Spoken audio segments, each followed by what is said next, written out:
ہم نے یہاں تک بات کہی عدل کرو، اور کہاں تک عدل کرو؟ لا یجرمنکم شنآن قوم علی الا تعدلوا اعدلوا، کسی قوم کی دشمنی تمہیں ناانصافی کا پرمادہ و تیار نہ کر دے، عدل کرنا ہے، اپنی ذات کے خلاف اپنے گھر والوں کے خلاف بھی کرنا پڑے کرو، اور اگر دشمن جو ہے وہ بھی قانون کے مطابق بے گناہ ہے، اس کے اوپر بھی ظلم کا،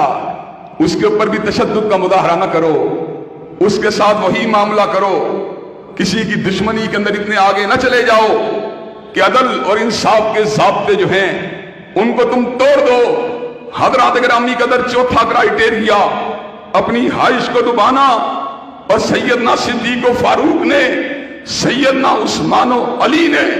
زمین کے پر ایسی حکومت کی، ایسی حکومت کی، ساری کی ساری زندگی ہوائے نفس کو اپنے قریب بھی پھٹکنے نہیں دیا، پورے انصاف سے حکومت کرتے رہے، پورے عدل سے حکومت کرتے رہے۔ ایک عورت ہے، اس کے اوپر حد کا نفاذ کیا جانے والا ہے، سیدنا فاروق اعظم جو ہیں حد کا اعلان کر چکے ہیں،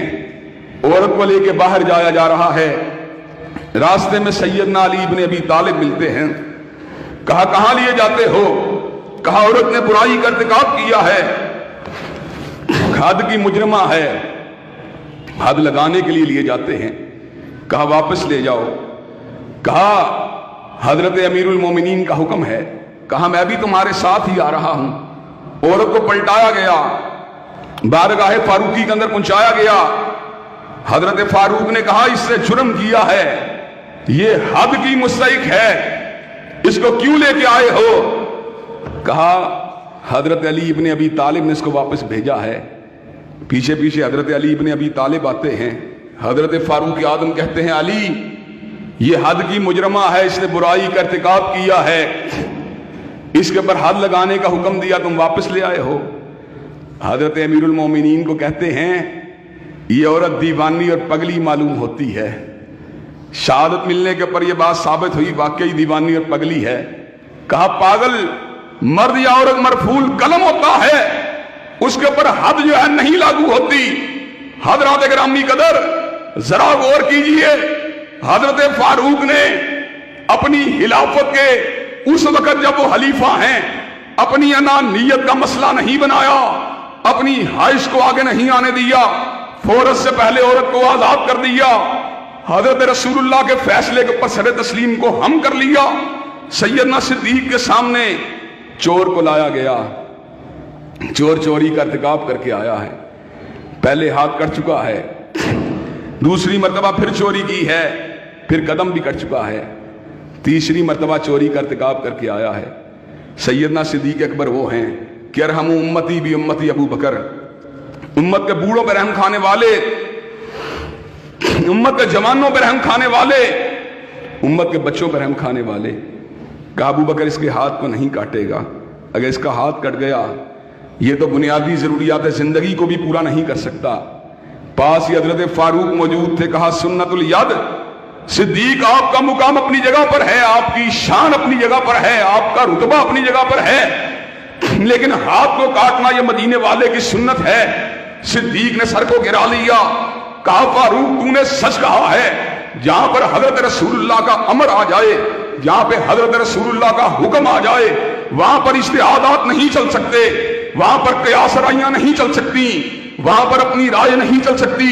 وہاں پر بات اگر چلے گی تو کالی کملی والے کی چلے گی۔ حضرات گرامی قدر اس کے ہاتھ کو کاٹا گیا، باوجود یہ کہ بظاہر وہ محتاج اور اس کے اندر بہت زیادہ بے چارگی کے پیدا ہونے کے امکانات پیدا ہو چکے تھے۔ حضرات یہاں پر بڑی بڑی معقول علتوں کے باوجود بھی حضرت رسول اللہ کے فرامین واضحہ کے سامنے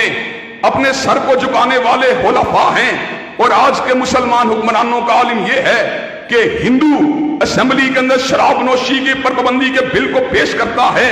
لیکن تحریک انصاف کے ممبران اسمبلی، پیپل پارٹی کے ممبران اسمبلی اور مسلم لیگ نون کے ممبران اسمبلی سرے عام اس بل کو مسترد کر دیتے ہیں کہ ہم اسلامی جمہوریہ پاکستان کے اندر شراب کے بغیر زندہ نہیں رہ سکتے، ہم اسلامی جمہوریہ پاکستان کے اندر شراب پیے بغیر اور شراب کی آزادی کے بغیر ہم اس ریاست کے اندر باقی نہیں رہ سکتے۔ حضرات گرامی قدر 1947 سے لے کر 2019 تک آپ کے سامنے پورا کا پورا عہد موجود ہے۔ بادشاہی مسجد جو کہ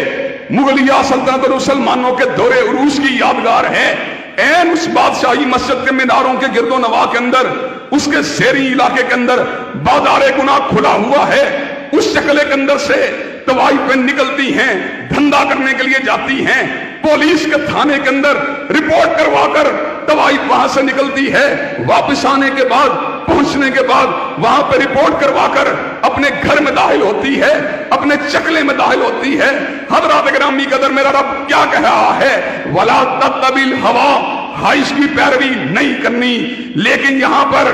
شادی اور نکاح